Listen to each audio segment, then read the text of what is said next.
At 6 in the evening, most of the lights in Studio 4 at Brightwater Academy had already been switched off. Willa Bennett sat alone at the easel in the back corner, the way she had sat for 118 evenings. There were 39 students in her class, and not one of them shared a table with her.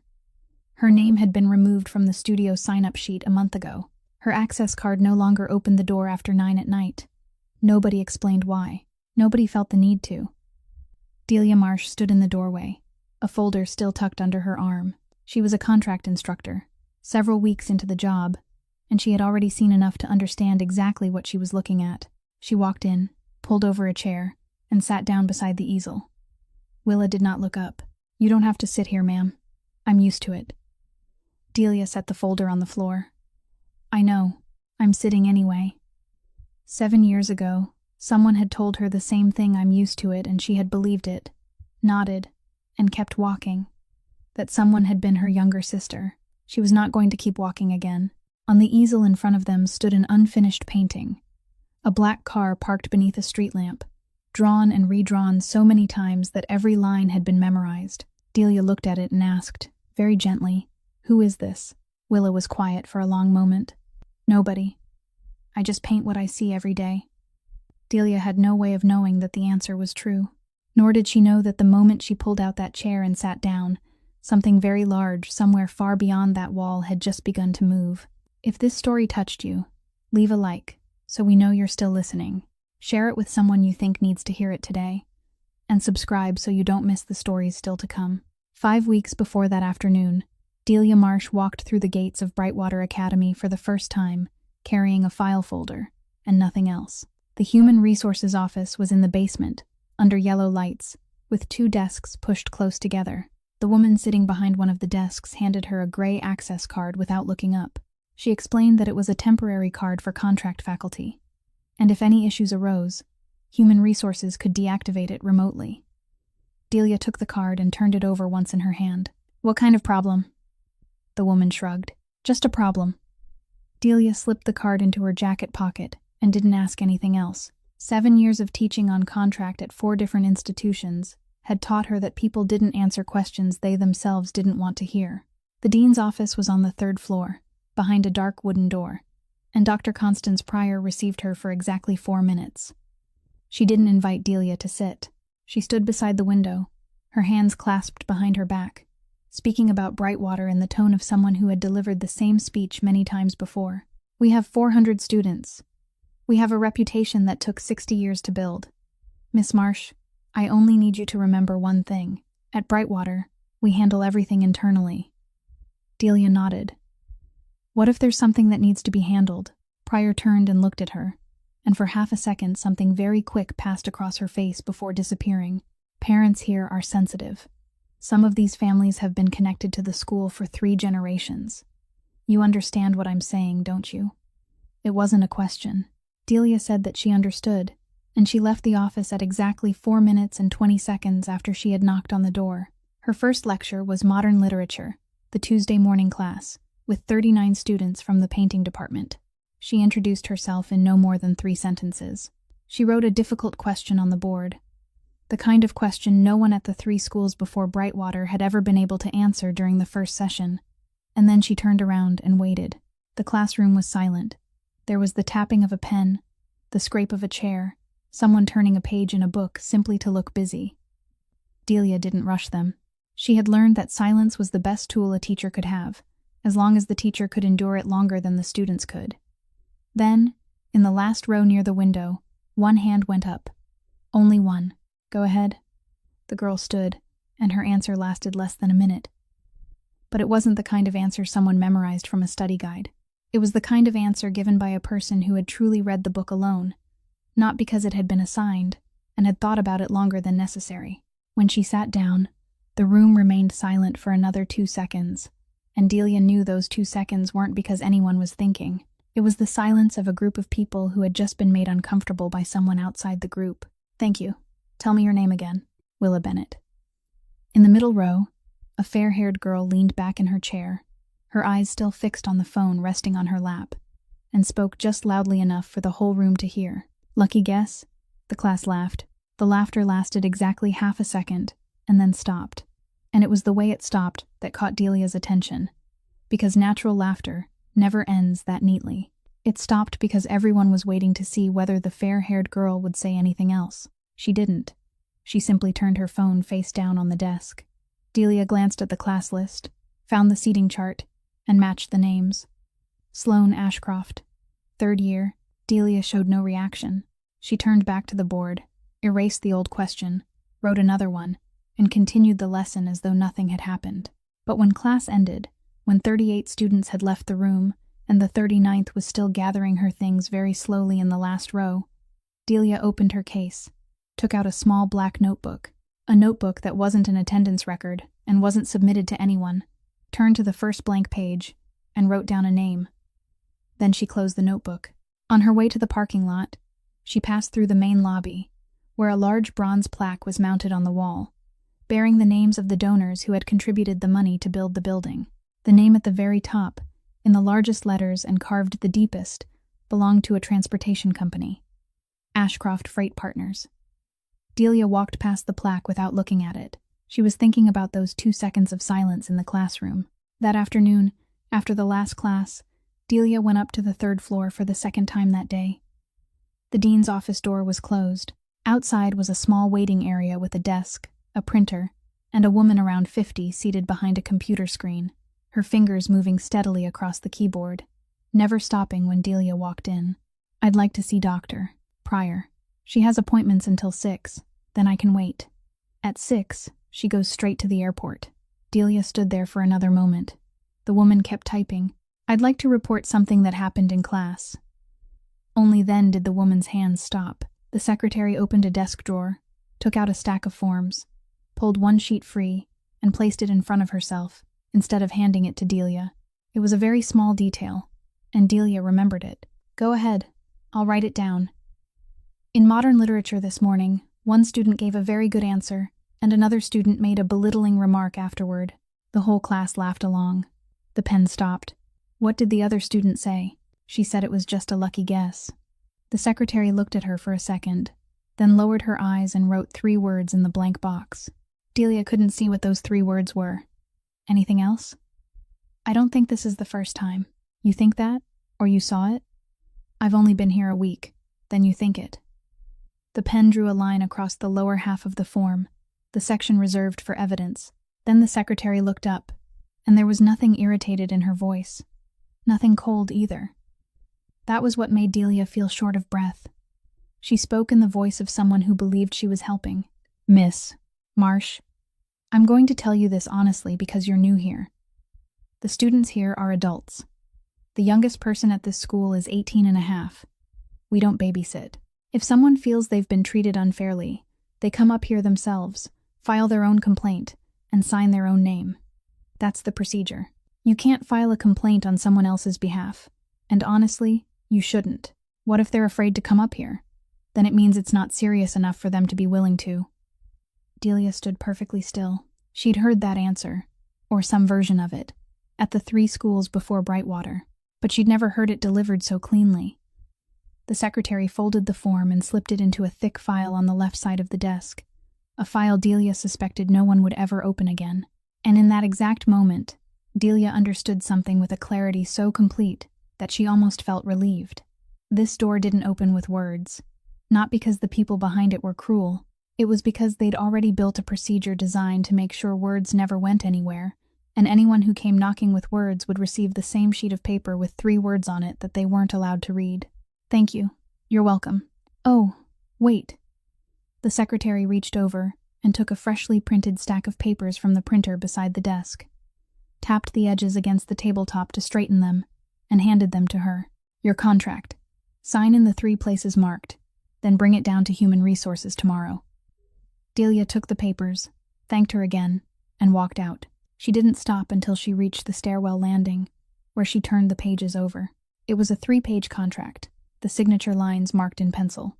But tucked between pages 2 and 3 was a 4th sheet that didn't belong to the contract, printed at the same time, probably left behind in the printer tray.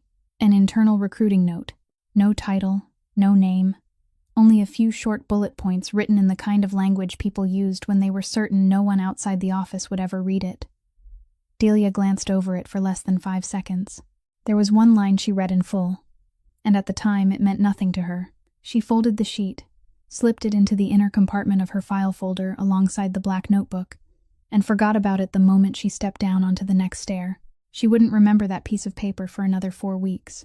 In the first-floor hallway, she saw Willa Bennett locking her locker. Delia slowed down. "Miss Bennett." Willa turned, one hand still holding the lock. "Yes, ma'am." "Your answer this morning, the last part. Which translation did you read?" "I read the English version, but I looked a few things up." "Where?" "The library on the 2nd floor. There's an old annotated edition up there. I don't think anyone checks it out." Delia nodded. This was where a conversation usually began. She opened her mouth to say more, but Willa had already lowered her head and pulled the strap of her bag onto her shoulder, and when she looked up again, her face had changed. It had closed itself off. It had become polite in the particular way people are polite when someone is standing in their way. "I have to catch the bus, the 5:15. If I miss it, I have to wait until 6:40. "I understand. Go ahead." "Goodbye, Professor." And she left, quickly, without looking back, while Delia remained alone in the hallway with the 3-page contract in her hands, thinking that she had just been turned away so perfectly that there was nowhere at all to place the blame. That same afternoon, across the city, on the 17th floor of a building overlooking Kingsport Harbor, 7 people sat around a long table, and 6 of them were talking. The 7th sat at the head of the table with his hands resting on the wood, taking no notes, interrupting no one. The meeting had already lasted 40 minutes. Across from him sat 3 representatives from a freight company that wanted to lease berths 9 and 10 for the winter, and they had made 3 offers, each one higher than the last, each one accompanied by more words. The man at the head of the table listened to all of it. When the lead representative finished stating the 3rd figure and stopped to wait, the entire room stopped and waited with him. Elias Corsaro didn't change his posture. He looked at the folder lying in front of him, the folder he hadn't opened once in 40 minutes. And then he said exactly 1 sentence, his voice no louder than the air conditioning. "You're offering to pay for 2 berths you won't be allowed to dock at next March." No one asked him to repeat himself. No one asked for an explanation. The lead representative sat still for 3 seconds, then began gathering his papers, and the other 2 followed. They thanked him, shook hands, walked out, and the door closed very softly behind them. 2 men remained in the room. Arthur Lowell, 63 years old, an advisor to the family since Elias's father was still alive, rose and walked to the window. He looked down at the water for a while before speaking. "How long have you known about berth 9? "Since Thursday." "Why didn't you say so at the beginning of the meeting?" "Because I wanted to know how much they were willing to pay for something they couldn't have." Arthur gave a short laugh, the laugh of a man who had been hearing answers like that for 30 years. Then he stopped laughing. "There's something I have to tell you. Kane is looking for your weakness. He's been looking for 7 years. This time is different. His people aren't asking about docks anymore. They're asking about you, where you eat, which church you attend, who you call on Sunday nights. I heard it from 2 sources that have nothing to do with each other, and when 2 unrelated sources tell you the same thing, it isn't a rumor anymore." Elias remained still. He lifted his left wrist and turned the face of the old watch slightly, 1 rotation, then stopped. It was the only habit he had never managed to break. And in that room there was only 1 living man who knew who the watch had belonged to. "He won't find anything. Everyone has one, Elias. I have one." Arthur turned around. "You have what?" "A weakness. I know exactly where it is." He stood, fastened the button of his suit jacket, and when he spoke again, his voice was as even as it had been when he was talking about berth 9. "And I buried it so deep that even I'm not allowed to visit it." Arthur opened his mouth, as if he meant to say something. Then he didn't.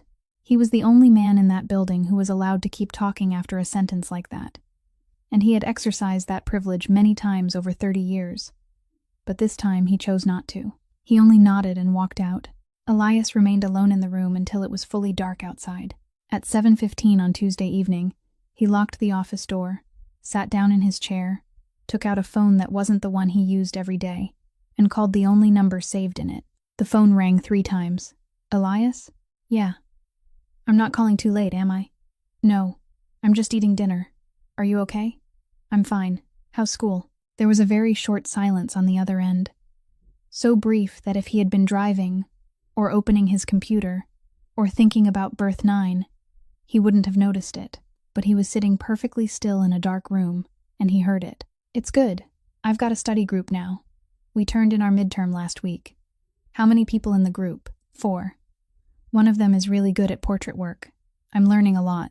Good. He said good. And he heard his own voice say good. And he didn't ask another question about that group of 4. Listen, let me put a little money in your account. It's going to get cold soon. Don't. Just enough for a coat and taxis at night. Elias. Her voice grew serious, and for 1 second he heard his mother in it, something he hadn't heard in 20 years. If I spend your money, people can trace it back to you. You know how people trace someone. You taught me when I was tiny, remember? I can take the bus. The 5:15 gets me home in 18 minutes. I like taking the bus. He said nothing. Outside the window, the cranes at Berth 4 switched on their warning lights.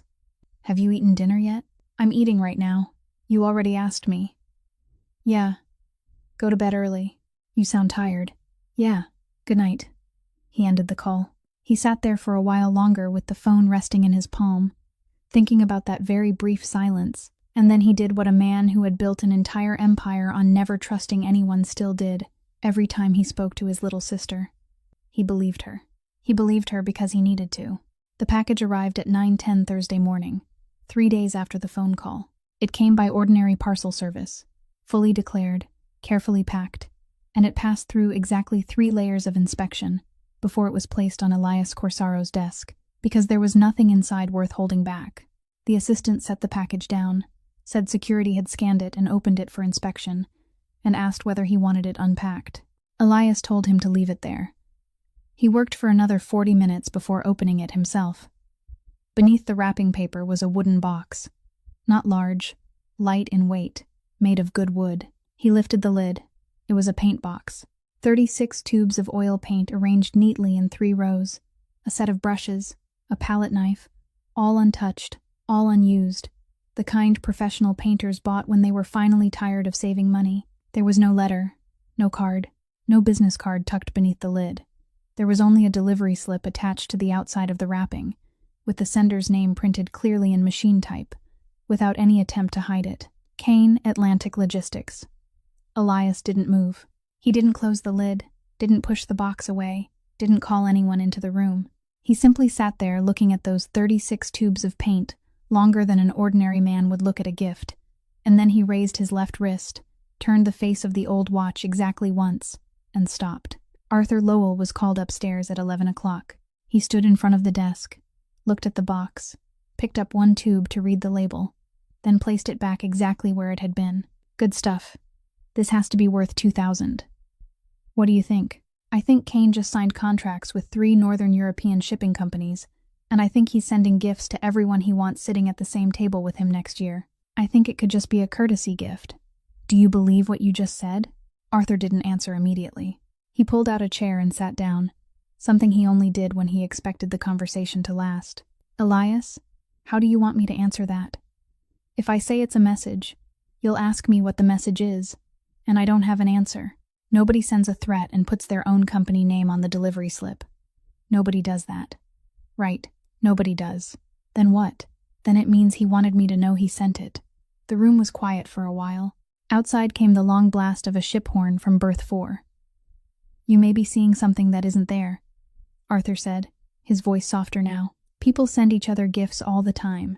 Sometimes a box of paint is just a box of paint. Elias looked at him. You worked with my father for 22 years. How many times have you told me the story about 71? A lot.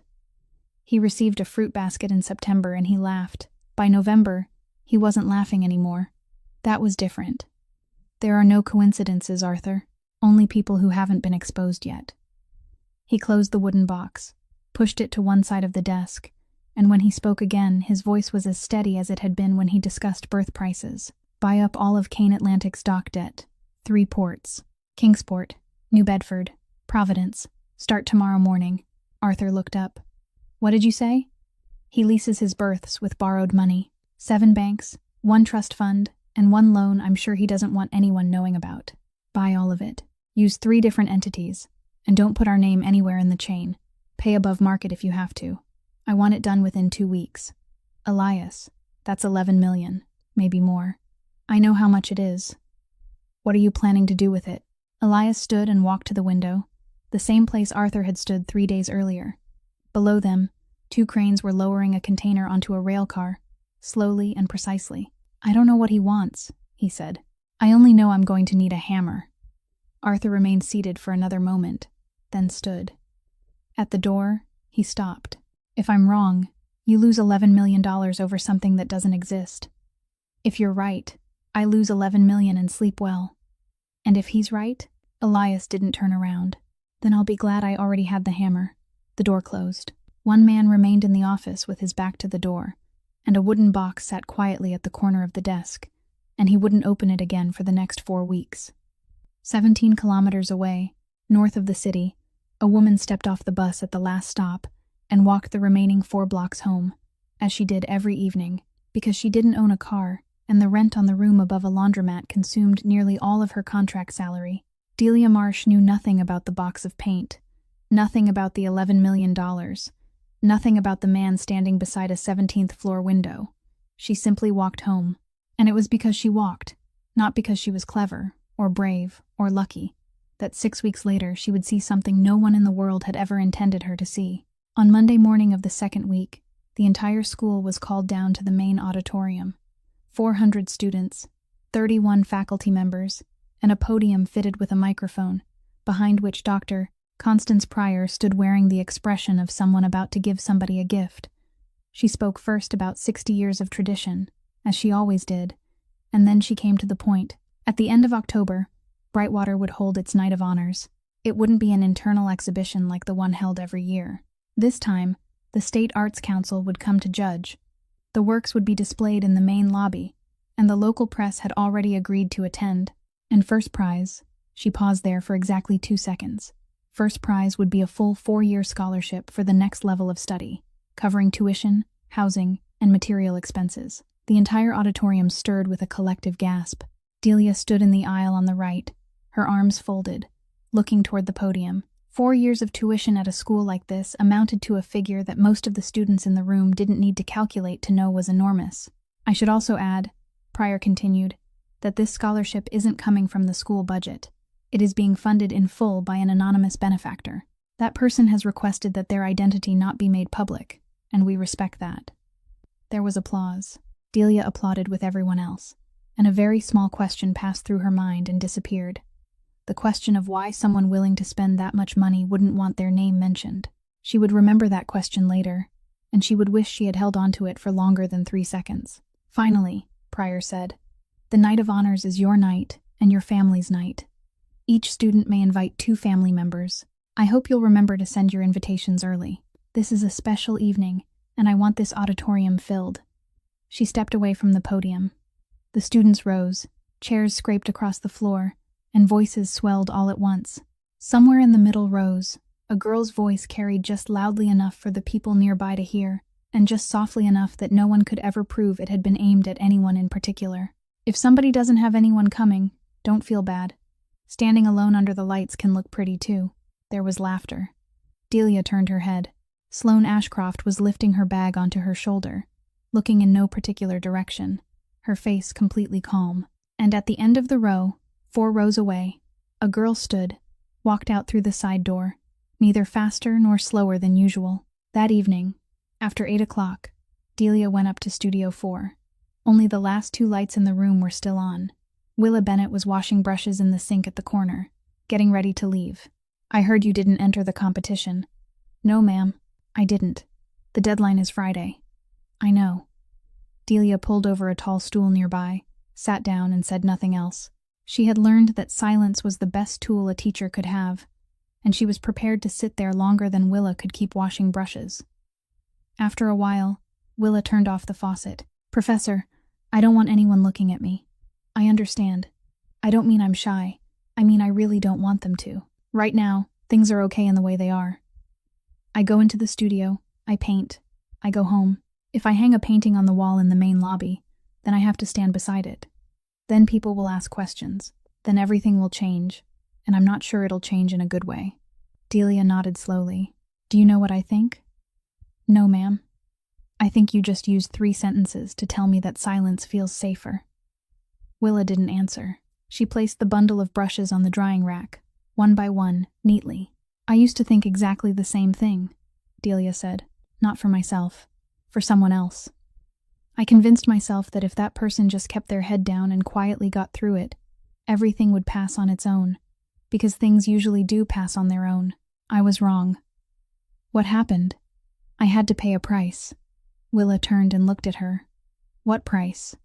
Delia sat quietly for a moment. Out in the hallway came the sound of the security guard's footsteps, making rounds on the floor below. That's something I can't tell you today. Willa kept looking at her for a few more seconds. Then she lowered her eyes and wiped her hands on the rag hanging over the edge of the sink. Where do I submit the application? The department office. There's a box for the subject of the piece. Think about it before you write anything. On Friday morning, 40 minutes before the deadline, an application was placed in the tray at the painting department office. The entrance name was written in blue ink, the handwriting small and even. In the box marked subject of the work, there was only one line, and the person receiving the form glanced at it before filing it away without reading closely. The first person who saw me. It began the following Monday, and it began so quietly that for the first 3 days, no one noticed except the person it was happening to. On Monday morning, the schedule for Studio 4 was printed fresh and posted on the door, just as it was every week. There were 14 names in the evening time slots. Willa Bennett's name wasn't among them, even though she had signed up the previous Thursday and had put her signature in the logbook. She went to the department office and asked about it. They told her the system had just been updated, there was probably a glitch, and she should sign up again. She did. On Tuesday, her name was missing again. Wednesday night, she stayed to paint until 9 o'clock, and when she went to the side door to leave, her access card wouldn't open it. She tried 3 times. The indicator flashed red. She had to go around to the first floor and leave through the main entrance, where there was a security guard, and the guard looked at her card and told her it had been restricted from use after 9 o'clock. If she wanted the restriction removed, she would have to go to Human Resources. Thursday morning, she went to Human Resources. They told her the system showed that her card had been placed in a restricted access group. They didn't know why, and they would look into it. Thursday afternoon, the department office called her down and returned the competition application she had submitted the previous Friday. There was a stamp in the corner of the form and a handwritten note. Transfer to archives. Improper submission procedure. She asked what she had done wrong.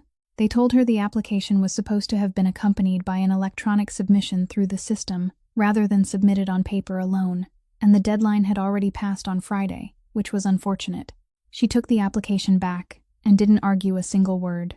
Delia learned about all of this Thursday afternoon, when she went up to Studio 4 and found the room locked, while Willa sat outside in the hallway on a windowsill with her portfolio resting unopened across her lap. Delia asked what had happened.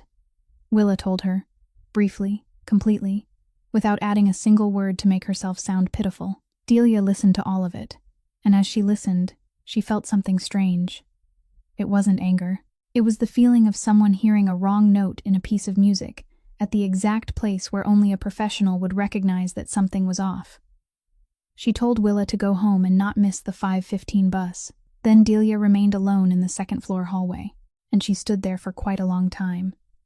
Because only then did she understand what she should have understood on Monday. One student could laugh at another student.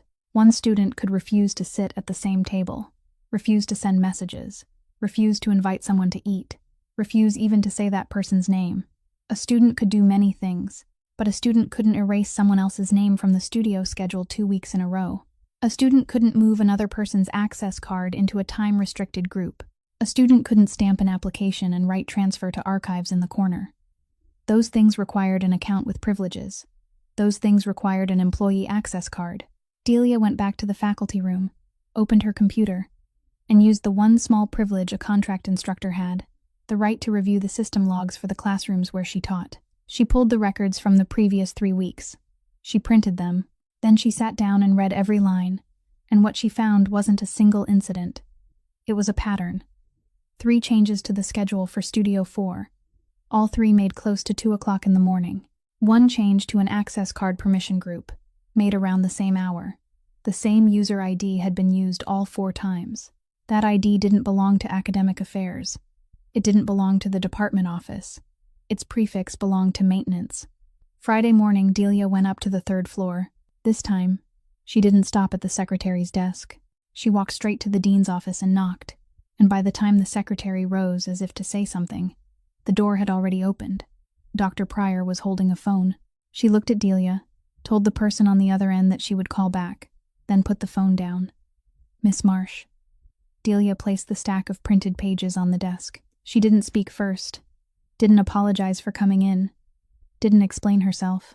Dr. Pryor looked at the papers without touching them. "What is this?" "The system access logs for Studio 4 from the past 3 weeks. I marked 4 entries.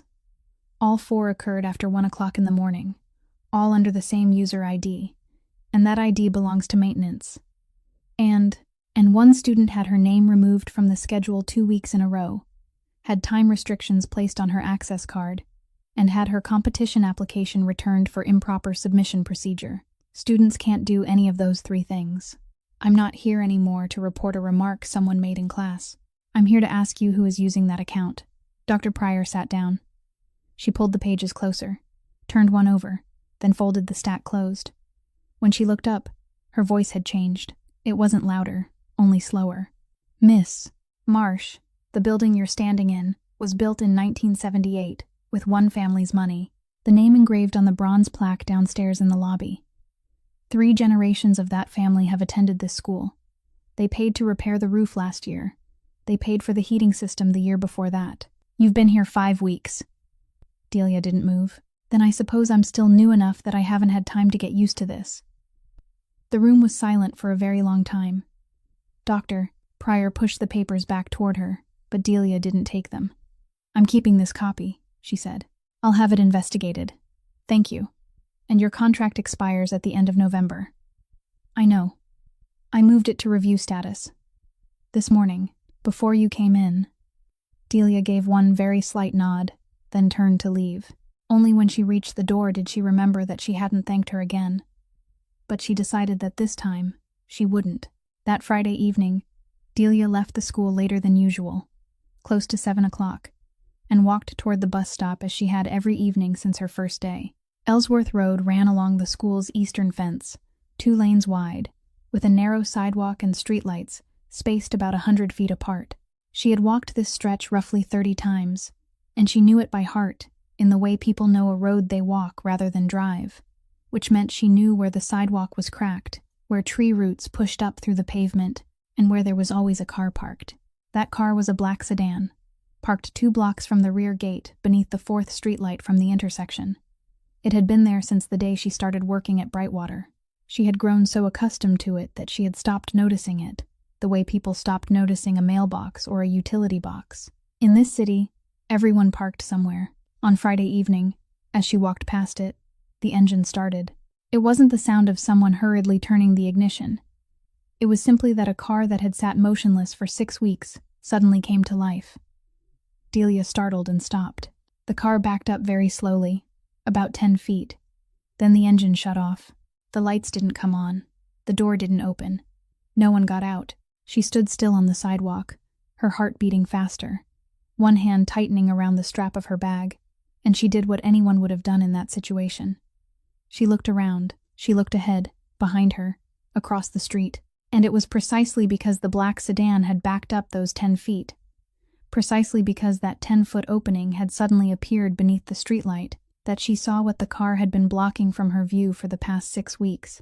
About 130 feet away, beneath the canopy of a large maple tree, where the streetlight couldn't reach, there was a second car, dark-colored, its nose facing outward, backed tightly against the curb so it could leave immediately. Delia stared at it for about 5 seconds. Then she kept walking because she didn't know what else to do. And in those 5 seconds, she noticed something she would remember for the rest of her life. The second car didn't start its engine. It didn't back up, didn't turn on its lights, didn't react at all. It simply remained there. And there was something about that stillness that sent a chill across the back of her neck, because an ordinarily parked car didn't need to try so hard to remain still. She walked the rest of the way faster than usual. She boarded the 7:20 bus, took a seat near the door, and didn't look back once. Inside the black sedan, the man behind the wheel watched her until she disappeared around the corner. He was 44 years old. His name was Gideon Pike, and in the past 4 months he hadn't done a single thing outside procedure. One report every day, sent through the proper channel, at the proper time, concise, without commentary.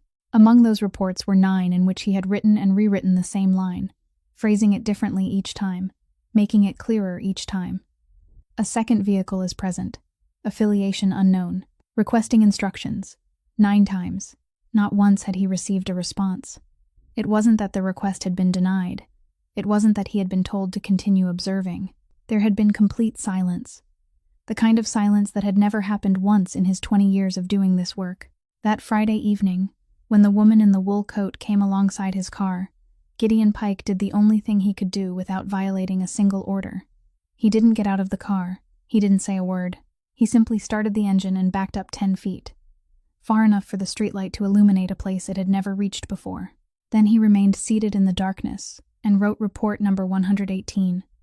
And at the bottom of it, he added one more line that he knew with certainty no one would answer.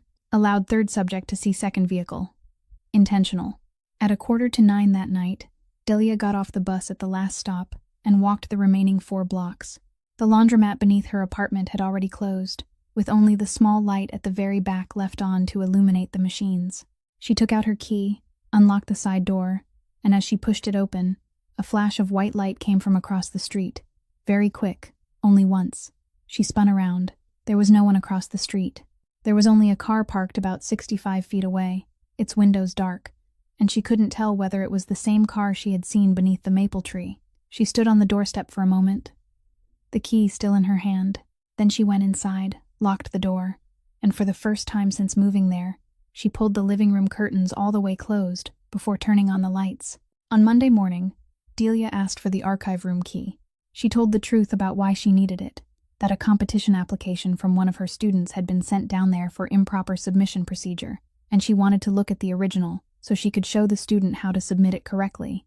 And the person responsible for the key handed it over without asking a single question, because it was the most reasonable explanation in the world, and because there was nothing in Brightwater's archive worth protecting except paper. The archive was in the basement behind the boiler room, with a low ceiling, 3 rows of metal shelving, and a fluorescent light that buzzed constantly overhead. It took her 40 minutes to find the folder containing that year's competition applications, and Willa's form was exactly where it was supposed to be, stamped, with the handwritten note still in the corner. Delia pulled it out, placed it in her bag, and she should have gone upstairs right then. But at the far end of the shelving, against the wall, 4 cardboard boxes were stacked one on top of another, and on the lid of the top box was a sheet of paper printed in large letters. Records pending destruction. 3rd quarter. Delia stopped. She hadn't intended to search through anything. She only meant to look at the label for a few more seconds, in the way people look at something they know they shouldn't touch. Then she set her bag on the floor and opened the box. Inside were the papers of a school waiting to be shredded. The kinds of papers no one needed anymore. Old invoices, class lists from previous years, minutes from department meetings. She turned through perhaps the first 20 pages and found nothing. Then her hand touched a set of 3 sheets fastened together with a metal clip, and she pulled them out only because they were the only thing in the box that had been carefully secured. 3 pages, all using the same internal complaint form, all signed with the same name at the bottom. Ruth Vandermeer. Delia knew that name. She was the woman who had taught Delia's position before Delia arrived, the woman Human Resources had described, when Delia asked about her, simply by saying that she had left in the spring, and no one had said anything more. Delia sat down on the bottom step beneath the buzzing fluorescent light and read. 3 forms, 3 submissions, each roughly 2 weeks apart, and not one of them, from beginning to end, mentioned a student. There was no name, no account of anyone being mistreated. Nothing about a classroom, nothing about grades.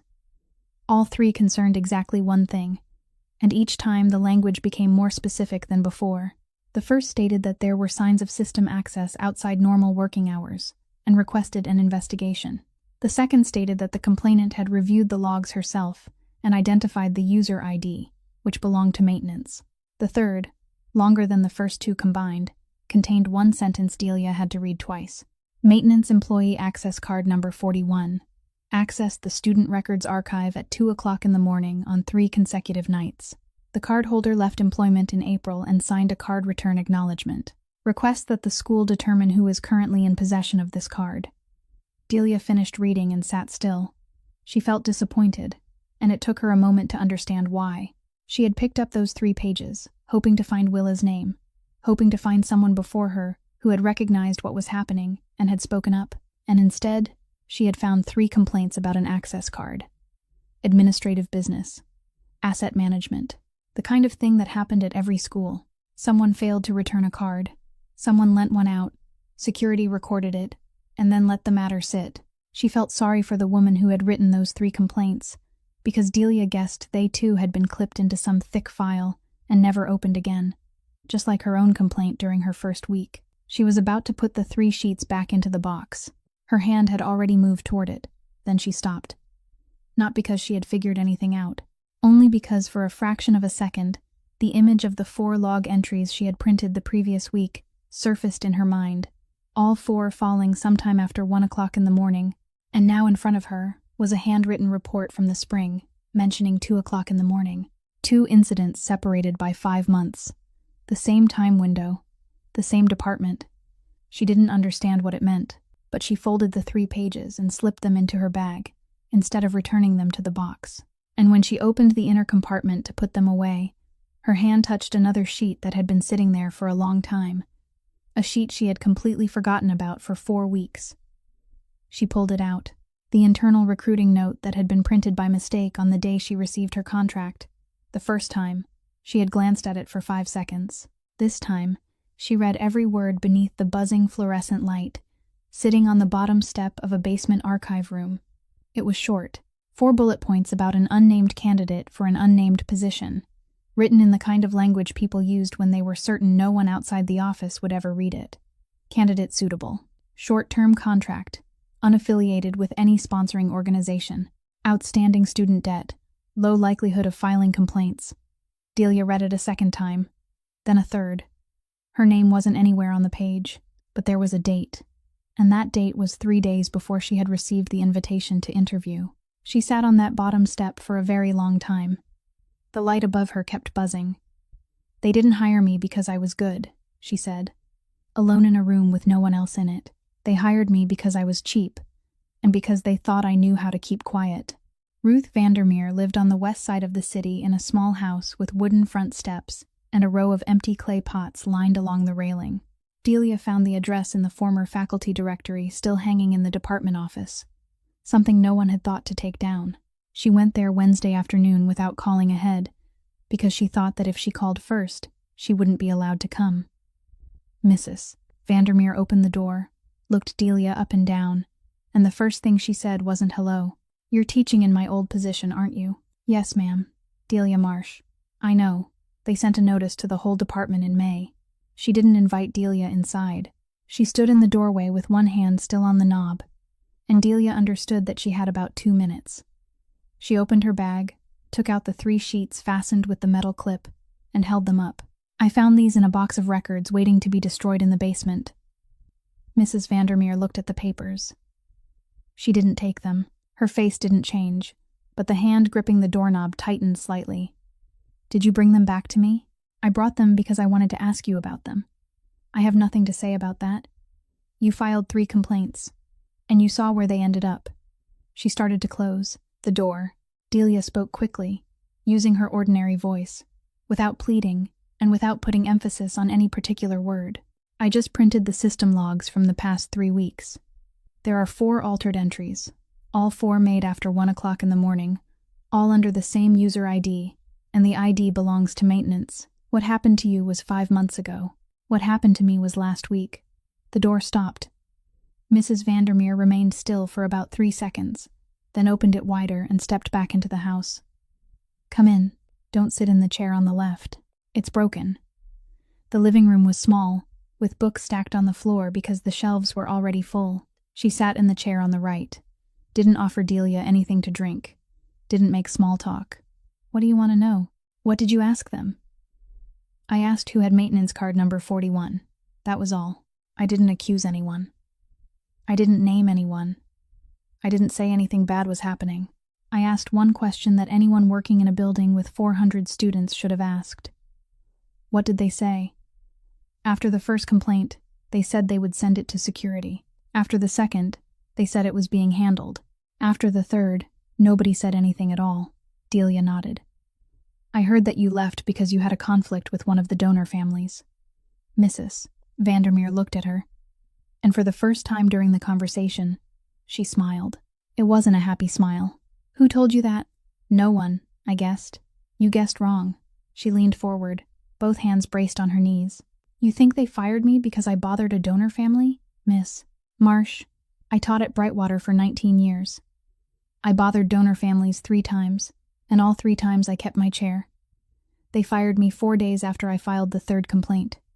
4 days, no meeting, no disciplinary action, no reason given. They called me upstairs and told me the department was being restructured. The room went quiet. Outside, a car passed slowly along the street.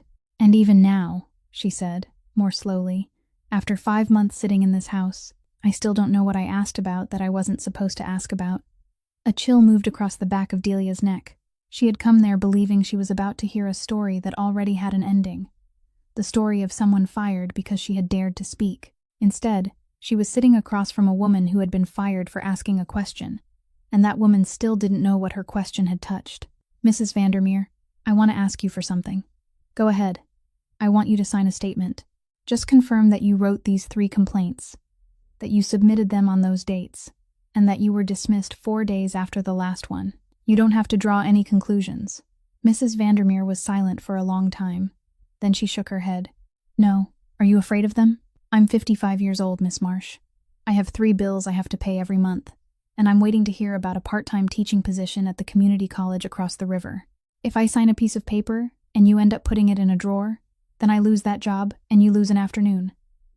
She stood, signaling that the conversation was over. At the door, after Delia had already stepped down onto the porch, Mrs. Vandermeer called after her. Miss Marsh. Delia turned. If you ever reach the point where you're holding more than 3 pieces of paper, come back here. That same afternoon, about 6 miles away, in Studio 2 at Brightwater Academy, 21 third-year students were working on a portrait exercise. Sloane Ashcroft sat in the 2nd row. Her phone vibrated on the tabletop. She glanced at the screen, and that glance lasted longer than an ordinary glance should have. Then she put down her brush, stood, and walked into the hallway. The call lasted less than a minute. When she came back into the room, her face was completely pale. She sat down, picked up her brush, and didn't paint another stroke for the rest of the session. That evening, she didn't come to the studio, even though she had reserved the 7 o'clock slot the week before. Willa's application was resubmitted on Thursday, properly this time, through the system, and this time it was accepted. But the deadline for submitting the artwork didn't move, and from that day forward she had exactly 11 days left. The painting she had been working on throughout the previous month, the one she had already put 3 weeks into, she no longer intended to use. She didn't explain to anyone why. She simply stretched a new canvas and started over from the beginning. For 3 nights in a row, she stayed in Studio 4 until 9 o'clock, the hour when her access card stopped working, then went around to the 1st floor and left through the main entrance. The first night, she caught the 9:30 bus. The second night, she caught the 9:30 bus. On the 3rd night, it rained. Not hard, just the kind of late September rain that came off the coast, thin and steady, with no intention of stopping. Willa reached the 1st floor at 9:22. She had 8 minutes left, and the bus stop was a 4-minute walk away, but the painting wasn't completely dry, and she couldn't run while carrying it, so she walked, as quickly as a person carrying a wet canvas could walk, both hands gripping the edges, her body bent slightly forward to shield it. She reached the stop at 9:31. The taillights of the last bus had already disappeared around the corner. The shelter had a roof and 2 metal benches, but the rain blew in from one side. Willa sat on the dryer bench, took off her coat, and wrapped it around the painting. She did it carefully, with the painted surface turned inward, then gathered the whole bundle into her arms. She sat there like that in a thin sweater, her hair slowly getting wetter, both arms wrapped around something she had protected more carefully than herself. Delia found her at 9:50. She had stayed late at school grading papers, and was walking toward the bus stop as she did every evening, and from a distance, she recognized the figure sitting beneath the shelter. She slowed down, then she kept walking. "Miss Bennet." Willa looked up. Her face wasn't frightened, wasn't flushed, wasn't anything at all. Just tired. Tired in the way someone looked after sleeping only 4 hours a night for 3 nights in a row. "Hello, Professor. Missed the bus?" "Yes, ma'am. I was 9 minutes late." Delia looked at the bundle in her lap. "You're painting?" "Yes. It wasn't dry yet.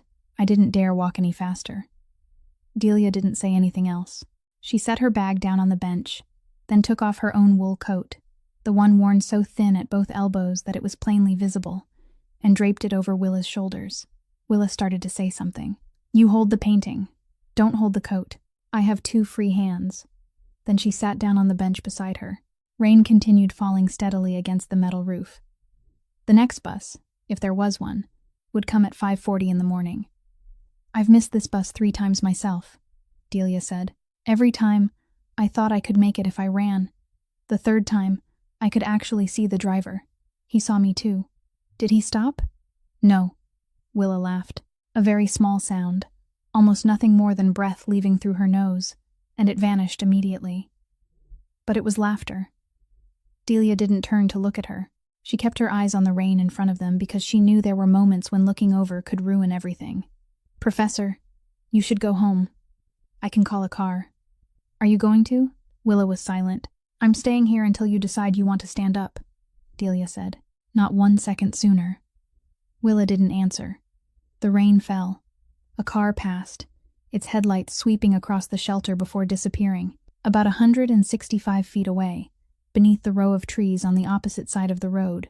A black sedan sat motionless with its lights off, and the person inside had been sitting in that exact position since 9:32, which meant 1 minute after the girl had reached the bus stop, but no one beneath the shelter saw it, and no one knew that a hand had rested on the car door handle before slowly pulling away again. "Professor Marsh." "Yeah? Do you think I'm strange?" "What part?" "I wrapped the painting in my coat, and it's raining." Delia thought for a moment. "I think you're protecting the thing you believe matters more. There's nothing strange about that. It's only a painting. Then why did you start over?" Willa didn't answer that question. She sat in silence for a very long time, long enough that Delia thought she wasn't going to say anything else. Then she spoke in an ordinary voice, without trembling, and it was precisely because her voice was so ordinary that the words carried so much weight. "You're the first person in 4 months who's asked me if I'm okay." Delia didn't turn toward her. She sat still with both hands resting in her lap, and she let those words remain between them for a long while before she spoke, because she knew that if she answered too quickly, she would answer wrong. 4 months, she said. "Yes, ma'am. Have you been counting?" "Yes." Delia nodded slowly. Outside, the rain was beginning to ease. "Then start counting again," she said. "Today is day 1. Willa turned and looked at her, and at that exact moment, beneath the trees across the road, an engine started very softly, and the black sedan pulled away from the curb and began moving slowly toward the bus shelter. The car moved slowly without its headlights on, then stopped against the curb directly in front of the bus shelter. Delia stood before she had time to think. She had seen this car before. She had seen it beneath the 4th streetlight on Ellsworth Road every evening for 6 weeks, and she had seen it back up 10 feet the previous Friday night. The rear door on the right opened. A man stepped out. He wasn't carrying an umbrella. He didn't stop beneath the shelter. He walked 3 steps straight into the rain and stood there, about 6 feet from the bus stop, his arms resting at his sides, neither in his pockets nor folded across his chest. Delia stepped forward and placed herself between him and the metal bench behind her. She wasn't tall. She wasn't strong. She had nothing in her hands except the file bag resting on the bench, and still she stepped forward. "Who are you?" The man didn't answer immediately. He looked past her shoulder at the coat-wrapped bundle in the lap of the girl sitting behind her, then looked back at Delia. Rain ran down his temple, and he didn't raise a hand to wipe it away. "I'm the person who should have been here 14 months ago." Behind Delia, the metal bench gave a faint creak. Then came a voice, very soft, and the softness wasn't fear. "Elias." Delia didn't turn around. She heard the name, and remained where she was, but something inside her chest seemed to drop. In Kingsport, the surname attached to that name was something people didn't say loudly in restaurants. It was painted along the sides of 2 tugboats docked at berth 1. It was on the sign at the entrance to the Eastern Port District that her bus passed every morning. It was in the offhand remark made by the newspaper vendor on the corner during her second week in the city, when he said Kingsport had 2 kinds of contracts, the kind signed at City Hall and the kind signed on the 17th floor. She knew that name. Everyone here did. She didn't take a single step backward. "Then you're late," she said. Her voice was slightly hoarse, but it didn't tremble. "But you came. That's the only thing I care about." The man remained still. One very long second passed between them, and in that second Delia understood that she had just said something very few people had ever said to him. Not because it was reckless, but because it wasn't afraid in the place where fear was expected. "What's your name?" "Delia Marsh. I teach literature at Brightwater." She heard herself continue, though she wasn't entirely sure why she did. "And next week I'm losing my job because of your sister." Elias Corsaro didn't ask her to repeat that. He looked at her longer than necessary, longer than politeness allowed, and there was nothing threatening in that look. There was only the attention of a man who had just picked up a piece that didn't fit with any of the pieces he already had. Then he stepped to one side, moving out of the line she had blocked, and walked beneath the shelter. He didn't sit down. He lowered himself onto one knee in front of the metal bench until he was level with his sister's eyes, and it was the first time in the past 40 minutes that anyone in that part of the city had made a movement that wasn't calculated. "You're soaked." "I'm okay, Elias. What time did you get out here?" "Around 9:30. You got here at 9:31. Willa went quiet. She looked at her brother, then across the road toward the row of trees, toward the place where the car had just pulled away. Then she looked back at him, and from 2 steps away Delia saw the entirety of Willa's tiny nod, the nod of someone who had just received confirmation of something she had known for a long time and had stopped asking about. "I knew it," Willa said. Elias didn't answer. "What's in the bundle?" "My competition piece. It isn't dry yet." He reached out, then stopped halfway without touching it. "Let me carry it for you." "You can't. The painted side is facing inward. You have to hold it by both edges." He nodded, drew his hand back, and stood. Then he turned toward Delia. "How long have you let her sit out here?" 20 minutes. "Why didn't you call a car for her?" "Because she wasn't ready to stand up yet." That silenced him for the second time. Then he spoke without looking at Delia, his eyes still on the coat-wrapped bundle in his sister's lap. "Is that wool coat yours?" "Yes." "How are you getting home?" "The last bus is gone. I'll walk, or I'll wait until morning like she would have." Elias Corsaro looked at her again. The rain had almost completely stopped now, leaving only water dripping from the edge of the metal roof in separate, measured drops. At the far end of the street, the second black sedan from that evening, the one that had been parked beneath the trees since 9:32, began moving slowly away, and none of the 4 people at the bus shelter turned to watch it go. "Get in the car," Elias said. "Both of you. The driver will take my sister home first, then take you. I can get home on my own." "I know you can get home on your own, Miss Marsh." He opened the car door and stood holding it. "I'm only trying to do one thing right after 14 months of doing it wrong. Let me have that." At 11 o'clock that night, after the car had taken both women home and returned, Elias Corsaro called Gideon Pike up to the 17th floor, not the conference room, his office, door closed, only the desk lamp on. Gideon came in and stood 2 steps away from the desk, his arms resting at his sides in the manner of a man who had been standing that way for 20 years. He was 44 years old, his coat still wet across the shoulders, and he didn't speak first. "How long have you been watching that place?" "Since the first day, sir." 118 days, including today. "How have you been reporting?" "1 report every day, written by hand, typed afterward, sent before 10 o'clock at night." "I haven't seen a single one." Gideon didn't answer immediately. He reached inside his coat, took out a large envelope, and placed it on the desk. It wasn't 1 sheet. It was a thick stack, thick enough that it wouldn't lie flat. "My copies, sir. I kept 1 for every day. 118. Elias looked at the stack. He didn't reach for it. "Why did you keep copies?" "Because that's the procedure you established in 2019. Anyone who sends something keeps their own copy." Elias pulled the stack toward him. The top sheet had a date, a time, a location, and 3 lines of content. He read it. Then he turned to the second sheet. Then the third. They were almost identical, and it was precisely that sameness that took the longest to read. Subject left campus at 4:45. Boarded the 5:15 bus. Arrived home at 5:33. No contact with anyone. Subject ate lunch alone on the bench behind the building. Subject remained in studio until 8 o'clock. Exited through the main entrance. No contact with anyone. No contact with anyone. No contact with anyone. He began turning the pages faster. 30 sheets. 40 sheets. The same sentence, written by a man with no literary talent and no desire to pretend otherwise, and because of that it repeated itself exactly, day after day, like a tally mark scratched onto a wall. Somewhere in the 50-something report there was a different line. Subject remained after class. A faculty member entered the room and stayed approximately 10 minutes. Elias stopped there for 1 second, then kept turning. And then he stopped completely at a sheet with an underlined entry. A second vehicle is parked on Ellsworth Road, approximately 130 feet from the rear gate, beneath the trees. Dark vehicle, backed in, engine off. Observed since the 19th. Affiliation unknown. Reported for the 9th time. Requesting instructions. He read the final line again, then he went backward through the stack, looking for the previous 8 reports. And they were all there, scattered several days apart, each one containing a single sentence, each sentence clearer than the one before. The first only said an unfamiliar vehicle was present. The 4th said it had been observed 3 times. The 7th requested verification. The 9th was underlined. 9 times. Elias set the stack down. The only sound in the room was the air conditioning. Who did you send them to? Through the standard channel, sir. Who is the standard channel? Through Mr. Lowell. Elias said nothing. He didn't stand, didn't ask the question again, didn't strike the desk with his hand.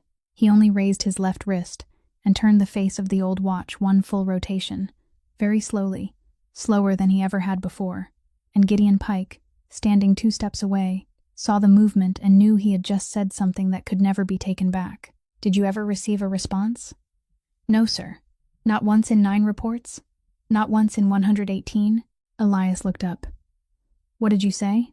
I have never received a response to any of my reports, sir. Not since the first day. I kept sending them because that was the assignment. I assumed you were reading them and didn't need to reply. Elias was silent for quite a long time. Last Friday night, he said. You started the engine and backed up 10 feet when that teacher walked past. Yes, sir. Why? Gideon Pike looked directly at him. And this was the only question all evening for which he had to take a breath before answering. Because I had reported it 9 times and no one answered, sir. I didn't have authorization to approach the subject. I didn't have authorization to warn the school. I didn't have authorization to leave my position. The only thing I had authorization to do was sit in the car and watch.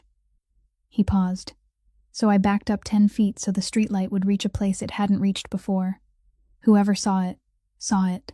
I wrote that into report number 118, and I already sent it. Elias stood and walked to the window. Below, the harbor was still lit as it was every night, the cranes motionless like sleeping animals. Do you know who the second car belongs to? No, but I know they're professionals. They changed vehicles 3 times in 4 months.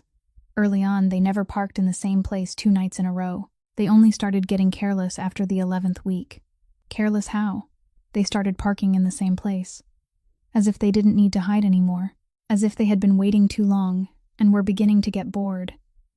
Elias stood with his back to the door, his hands clasped behind him. Go home and get some rest. Be here at 7 tomorrow morning. Yes, sir. At the door, Gideon stopped. Sir, go ahead. In report number 118, I added 1 final line. I wrote that she stayed with your sister at the bus stop for 20 minutes and didn't call a car, even though she had a phone in her pocket. Elias didn't turn around. Add 1 more line to report number 119 for me. Yes, sir. What line? That from today on you send them directly to me. At 7 o'clock the next morning, Arthur Lowell walked into the 17th floor office the way he had been walking into it for 30 years, and he saw the stack of papers lying in the middle of the desk. He knew what it was before he sat down, not because he could read the words from that distance, but because he was the only person in the building who knew that a stack of papers like that existed anywhere in the world. Can you count them? Elias asked. He wasn't sitting in his chair. He stood beside the window with his back turned. 118, Arthur said. He pulled out a chair, sat down, and placed both hands on the desk. You don't need to count them for me. You didn't ask where I got them. You got them from Pike. He kept copies. I know he kept copies because I'm the one who taught him that procedure 7 years ago." The room went quiet. Outside, a cargo ship was turning into the channel, sounding its horn twice in short blasts. "You're not denying it." "No." Elias turned around. And that was the most frightening thing about that morning.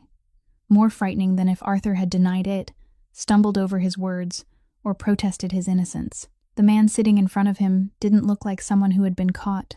He sat upright, his hands still, wearing the face of a man who had been waiting for this day a long time and had prepared his answer back in the spring.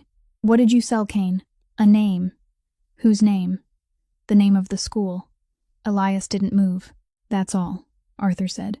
"I didn't tell him the girl's name. I didn't tell him which department she was in, what year she was, whether she used her mother's surname or her father's. I told him you were keeping something at Brightwater, and I didn't know what it was, and that he could go find it for himself. I didn't know how long it would take him. Turned out to be 4 months.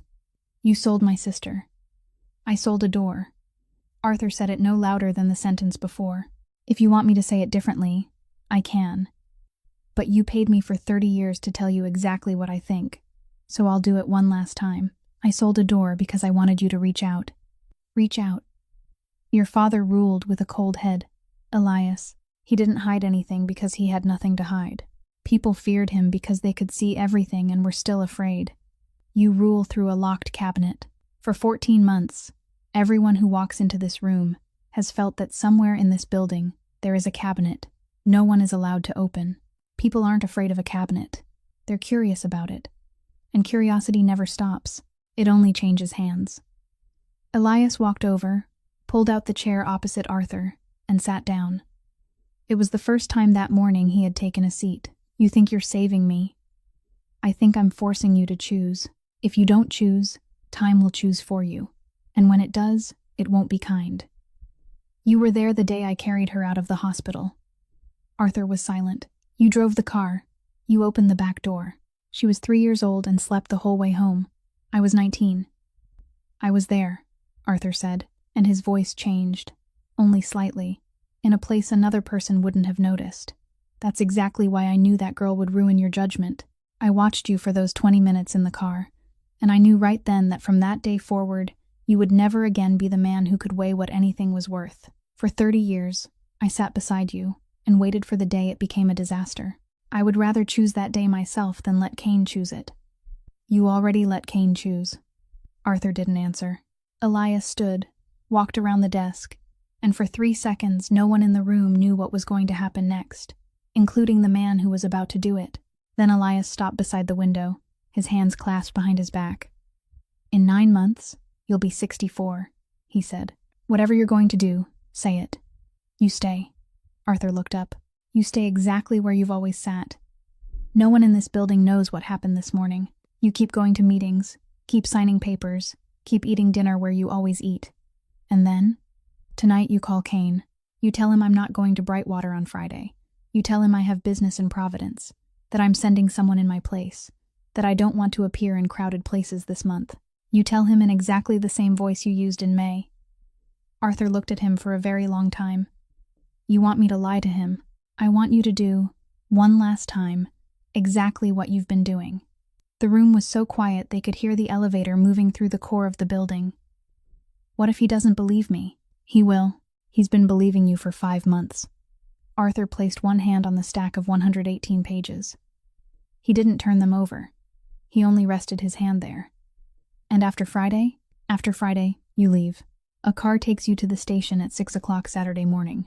You don't come back to this city. You haven't asked me how much he paid me." "No. Why not?" Elias kept looking out the window. "Because if you had done it for money, I would know what to do with you. But you did it because you care about me. I don't know what to do with that." On Thursday afternoon, after the last class, Delia stayed behind in Lecture Hall B to straighten the test papers. At 4:20, the room was empty, the chairs still pulled out of place, the board still covered in writing. She heard the door open, and she knew who it was before she looked up, because in 6 weeks at Brightwater, no one had ever opened the lecture hall door without saying something. Elias Corsaro stood in the center aisle. He wasn't wearing a coat. He hadn't brought anyone with him. Miss Marsh. Mr. Corsaro. I have 15 minutes. I want to ask you one question. She set the stack of papers down on the desk. Go ahead. Last week, you took the system logs up to the dean's office. You knew your contract expires at the end of November. You knew she could decide not to renew it. You went anyway. He paused. Why? Delia didn't answer immediately. She pulled a chair from the front row, turned it around, and sat down. He remained standing. Do you know how long your sister sat alone? 118 days. You counted quickly. I only found out the day before yesterday. She nodded, then remained silent for a long time, and he didn't rush her. I have a younger sister, she said. She's 2 years younger than I am. 7 years ago, she was in her second year of college, and she worked nights at a package sorting warehouse to help pay tuition because I had just started working and I couldn't cover enough. She worked there for 4 months. He was still standing, but he had stopped looking around the room. She called me a few times. She told me nobody there talked to her. Nobody did anything to her. Nobody yelled. Nothing happened that sounded like something when you tried to tell it. They just didn't talk to her. She said, "It feels strange, going through an 8-hour shift without opening your mouth once." Delia looked down at her hands. I told her to hold on a little longer. There were only 3 months left in the semester. I told her every workplace was like that, and she would get used to it. She said one thing to me, and her voice was completely ordinary when she said it. She said, "I'm used to it now," and I believed her. The only sound left in the room was the clock on the wall. One night, her shift ended at midnight, Delia said. She never made it home. She said nothing after that. No date, no details, no images. She simply sat there in silence, and Elias Corsaro stood in the middle aisle of an empty lecture hall with a question already forming in his mind. A question he had intended to ask next, and he didn't ask it. That's why I went to Pryor's office, Delia said. Not because I'm brave. I'm not brave. I just once heard someone say I'm used to it now, nodded, and kept going. And I know what it is to live with that. Elias pulled a chair from the end of the second row and sat down 3 steps away from her. Miss Marsh. Yes, I can fix this in 24 hours. He said it calmly, without boasting, without threatening. The name on the bronze plaque downstairs. I know who that company owes money to, whose berths they lease, who they have freight contracts with. Tomorrow morning, I make 3 phone calls, and by tomorrow afternoon, the entire board will be in an emergency meeting. By evening, my sister's name will be back on the studio schedule. Her access card will work at night, and no one in that building will dare look at her strangely again. 24 hours. I believe you. Then why don't you look relieved? Delia looked up. Because you can fix the Ashcrofts, she said. You can fix Pryor, the studio schedule, the access card. You can fix all of that in one afternoon. But there's one thing you can't fix. What? The fact that your sister believes she isn't worth anyone standing up for. He didn't answer. Do you know what happens if everything suddenly gets better tomorrow morning? She'll sit in that studio with her name on the schedule, and she'll understand immediately that it happened because her brother made 3 phone calls. She'll be grateful to you. And she'll believe, one more time, the thing she has believed for the past 4 months, that if you aren't there, no one comes for her, that she can't stand on her own. Delia leaned forward.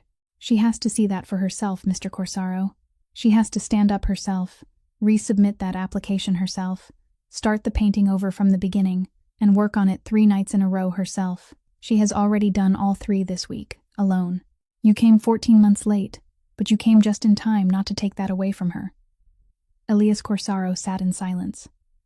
Footsteps passed in the hallway outside and faded into the distance. He raised his left hand to his wrist, touched the face of the old watch, then lowered his hand without turning it. For 30 years, he said, there has been exactly one person who dared tell me I was wrong.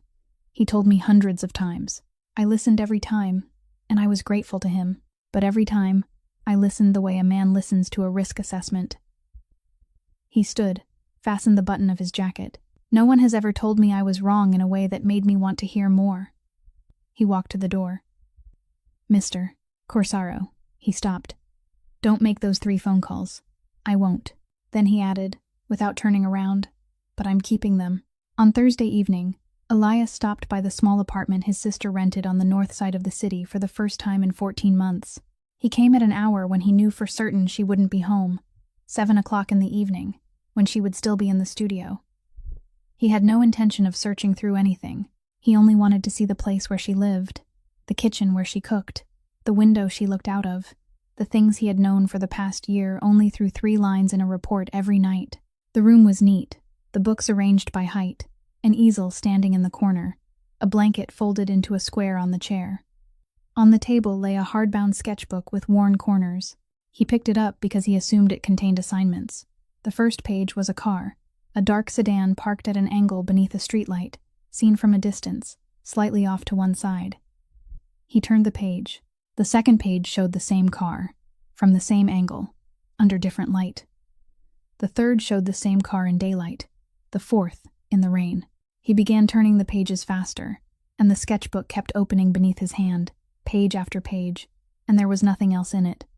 No portraits of friends, no composition exercises, no landscapes, only one car beneath one streetlight, drawn over and over, until somewhere in the 30-something page, the lines had become as certain as a person's signature, something she could make without looking because she knew it by heart.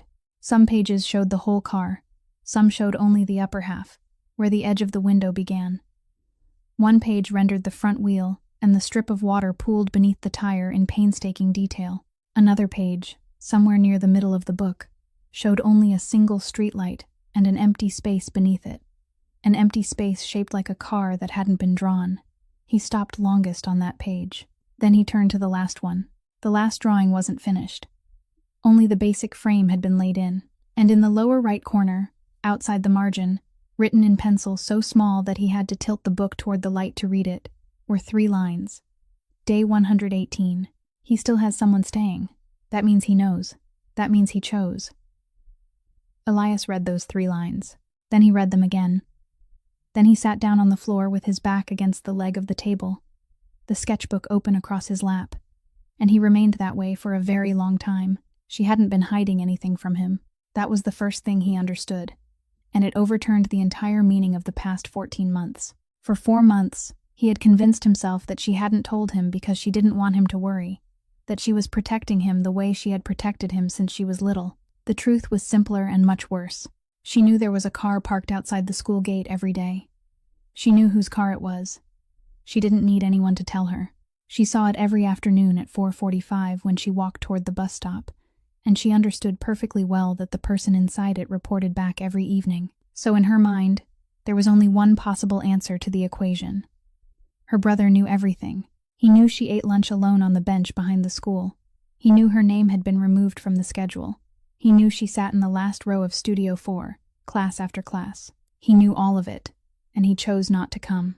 And for 118 days, she still sat down every night and drew that car again, because in the entire city, the car parked beneath the 4th streetlight on Ellsworth Road was the closest thing she had to her brother. Elias sat on the floor. He didn't cry. He only sat there with one hand resting on the open sketchbook, and one sentence kept repeating in his mind, the sentence she had said to him over the phone in the most ordinary voice in the world. "It's really good, Elias. I've got a study group now." There was a knock at the door. Gideon Pike came in, stopped at the threshold, and saw the man sitting on the floor, and he said nothing about it. "Sir," I finished tracing it. "Tell me." "The full scholarship for the Knight of Honors. The anonymous benefactor." Gideon placed a sheet of paper on the table. The money passed through 2 intermediary layers before it reached the school's account. The second layer is a charitable foundation registered in Delaware. The founder of that foundation, and the only person who has contributed to it in the past 4 years, is Desmond Kane. Elias didn't look up immediately. "When did the money come in?" "June, 3 months before the school announced it." Only then did Elias look up, and Gideon saw something on his face that only a man who had spent 20 years standing watch would recognize, that this man had just understood the entire problem in the space of a single breath. For 4 months, Kane hadn't been able to find the name. He had the school, 400 students, and nothing more. So he had done something far cheaper and far more reliable than digging through records. He had paid to build a stage. A scholarship large enough that no one would turn it down. An evening where family members were invited. A name that would be called in front of 400 people. And all he had to do was sit in that auditorium and watch to see who stood up.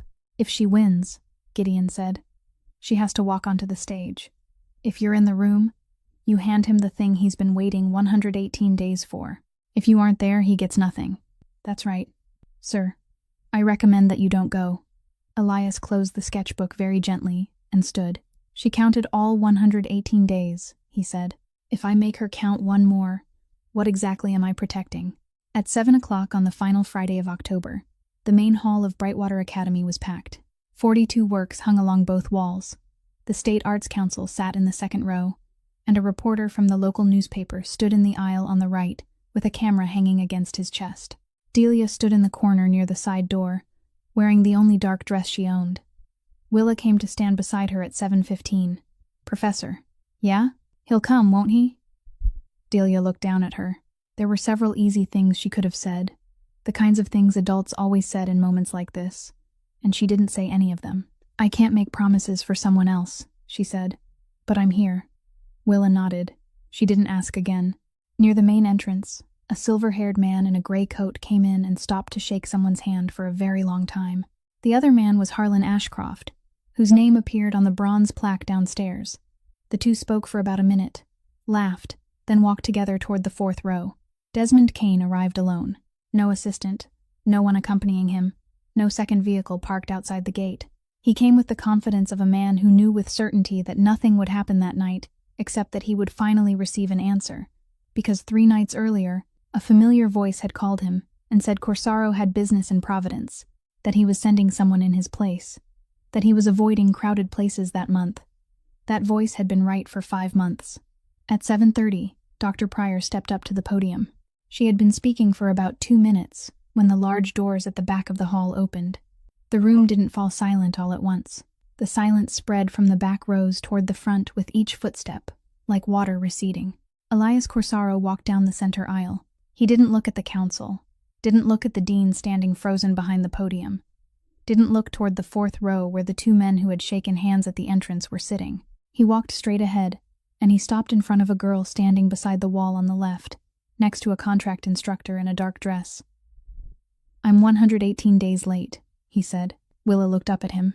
I counted all 118, she said. I thought you were counting too. I was. He paused. I was just counting the wrong thing. The whispering began in the third row and spread throughout the hall, and within that murmur there was one sentence repeated often enough and loudly enough to reach people standing 30 feet away. Willa Bennett is Elias Corsaro's sister. In the fourth row, Desmond Kane closed his phone and smiled. 4 months of waiting had ended in 4 seconds, but he hadn't noticed the man who had been standing near the side door since 6:45, and he hadn't seen who had arranged for the invitation placed directly into his hand 6 days earlier. 10 minutes later, he was invited into the boardroom at the end of the hallway, along with Harlan Ashcroft, and the door closed behind 4 grown men. No one raised his voice. No one rose from his chair. I have to give you credit, Kane said as he sat down. You hid her well. I had the school in May, and after 4 months I still had nothing. How did you do it? Tuition. 400 students. I narrowed it down to 3 records where money was moving through trusts I couldn't trace back to a source. 3 names. I put pressure on all 3, and watched to see who came for them. The first 2, nobody came. The third one, nobody came either. He gestured with one hand. 118 days, Corsaro. I was ready to give up, until your teacher stood up. Elias's expression didn't change. She took the system logs to the dean, Kane said, a contract instructor with 5 weeks of seniority, about to lose her job, and she still went upstairs. I should thank her. She pointed me to the right person. Are you finished? I'm finished. Elias pushed a thin file across the table. Kane opened it. He read the first page, then the second, and on the third page, he stopped turning. Every dollar of Kane Atlantic's dock debt in Kingsport, New Bedford, and Providence, held across 7 banks and 1 trust fund, had been purchased through 3 intermediary entities and consolidated 2 weeks earlier. Behind that was a copy of an agreement bearing 2 signatures, one Kane's, the other Arthur Lowell's. Harlan Ashcroft pulled the file toward himself. He turned to the page where his company's freight contract appeared among the secured assets, and all the color drained from his face. You thought my sister was my weakness, Elias said. His voice was no louder than the air conditioning. You were wrong.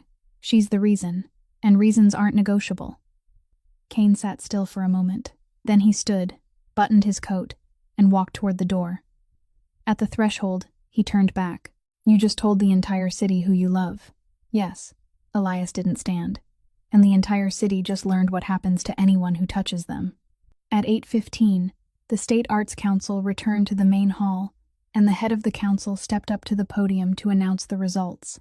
First prize, together with the full 4-year scholarship, went to entry number 37, created by Willa Bennett, a second-year painting student. Applause followed. It began unevenly, then grew louder, and from the corner of the room, Delia realized that most of the people clapping hadn't even known the girl's name 2 hours earlier. Willa walked up to the podium. She carried no notes, had prepared no speech, and when someone handed her the microphone, she simply said thank you 3 times and stepped back. Then the cloth covering entry number 37 was pulled away. Delia looked up and froze, because the painting on the wall wasn't the painting she thought she was about to see. For 6 weeks, she had seen that black car on the easel in Studio 4, had seen it in the sketchbook, had asked about it and been told it wasn't anyone. 3 nights before the submission deadline, Willa had stretched a new canvas and started over from the beginning, and no one at the school knew what she had painted. The painting on the wall showed a bus shelter in the rain. Water blew in beneath one side of the metal roof. On the metal bench sat a woman wearing a wool coat, and the artist had spent the greatest care on 2 places: the elbows of that coat, where the wool had worn thin enough for the individual fibers to show. Beside the woman was an empty seat. No one occupied it, but the way the woman sat, leaning slightly toward that empty place, made it clear that she was waiting, and that she was willing to wait a long time. And at the edge of the painting, on the right, beyond the reach of the streetlight, there was a dark shape that anyone who didn't know better might have mistaken for the shadow of a tree. It was a car. It had moved out of the center of the painting. It was still there, but it was no longer the thing being looked at. The title appeared on the small card beneath the frame, the same words written in the subject box of the application 6 weeks earlier. The first person who saw me. Delia remained where she was, one hand resting on the back of the chair beside her, and she couldn't remember how long she stood that way. Doctor. Pryor went to the podium and invited Elias Corsaro to say a few words. She invited him in the voice of someone who knew perfectly well that she had no other choice. He went up. He didn't take the microphone immediately. He stood looking at the painting for about 5 seconds, then turned toward the room. I'm not going to talk about myself, he said. There are 400 people here who have spent the entire evening trying to figure out who I am, and I think you've figured it out, so I won't waste your time. The hall was silent. I have 32 people working for me, 32 people, and a 17-story building overlooking the harbor. For the past 4 months, my sister ate lunch alone on a bench behind this school, and not one of those 32 people sat down beside her. Neither did I. He paused. 2 weeks ago, on a rainy night, she missed the last bus. One person sat down on the bench beside her and stayed there until she was ready to stand up. That person is a contract instructor who has worked here for 6 weeks, and next week she loses her job because she carried a stack of papers into the dean's office that she would have been safer ignoring. Someone in the 3rd row drew in a breath. I grew up believing power meant making other people stay quiet, Elias said. I've been very good at that for 15 years. Tonight I learned that real power is making someone willing to speak, exactly when they have nothing left to lose. He put the microphone down and stepped away from the podium. At 8:45, in the eastern hallway where there were no reporters and no older guests passing through, Willa stood alone beside the window with a paper plate in her hand. Sloane Ashcroft walked over and stopped 2 steps away. Bennett. Yeah, I'm not apologizing because of your brother. Willa turned and looked at her. Tonight was the first time I found out why my father told me to do it, Sloane said. He called me back in June. He told me to keep you out, not to ask why, because my family needed a contract. I did what he said. I didn't ask a single question. For 4 months. She looked down. I kept telling myself I was just being mean to some girl in class. Turns out I was a tool, and I wasn't even important enough for anyone to explain what they were using me for. Do you want me to forgive you? I don't have the nerve to ask. Willa was quiet for a long time. Out in the main hall came a scattered burst of applause as some part of the evening came to an end. Then I'll tell you this, she said. I haven't forgiven you. Maybe 3 months from now I still won't have. But I'm willing to start over. Sloane looked up. Those are 2 different things, Willa said. Don't confuse them. On Monday morning, at the beginning of November, Dr. Constance Pryor invited Delia up to her office. This time, she asked her to sit down. She spoke about an unfortunate misunderstanding, about the pressures of administration, about how sometimes the most dedicated people were the ones treated most unfairly, and it took her about 4 minutes to reach the final sentence. Delia's contract would be renewed that very week, for 3 years instead of 1, and her salary would be adjusted to twice its current amount. Delia listened to all of it. Then she opened her bag and placed a file on the desk. These are the 3 reports, Mrs. Ruth Vandermeer submitted in the spring. I found them in a box of records waiting to be destroyed in the basement. Attached is her signed statement, confirming the date she submitted each report and the date she received. Notice that her employment was terminated. She signed it on Saturday. Dr. Pryor didn't touch the papers. Miss Marsh. A notarized copy has been with the State Board of Education since this morning. The room was silent for a very long time. Then Dr. Pryor asked, in a voice completely different from the one she had been using 4 minutes earlier, what Delia wanted. I'm not accepting double the salary, Delia said. I want the school to establish an independent complaint process that doesn't go through the dean's office and doesn't go through the department office. A mailbox opened by someone from outside the school, with a mandatory response deadline, and with it clearly stated that the person filing the complaint doesn't have to be the victim. Faculty members should be allowed to file on someone else's behalf and have the complaint accepted. She placed a handwritten sheet on the desk. And I want it to have a name, the Vandermeer provision. You think a name is going to change anything? I think if the process carries the name of the first person who was fired for using it, then the next time someone thinks about throwing a complaint into a destruction box, they might hesitate a little longer. She stood. I don't need twice the money, ma'am. I need a door students know they're allowed to knock on. That Friday evening, after the last of the guests from the end-of-term parents' meeting had gone home, Delia walked out into the school courtyard and found Elias Corsaro waiting near the rear gate. He didn't waste time. He told her that for the past 4 months there had been a second car parked on Ellsworth Road, that the person inside it worked for Desmond Kane, that they had photographed her and recorded the times she left and returned, and that it was precisely because she had stood up for his sister that they had found the thing they were looking for. She listened without interrupting. Aren't you afraid I'll run? I am. Then why tell me? That's why I'm telling you. If you know and still stay, then that's your choice. If you don't know, then I'm choosing for you, and I've made enough choices for other people already.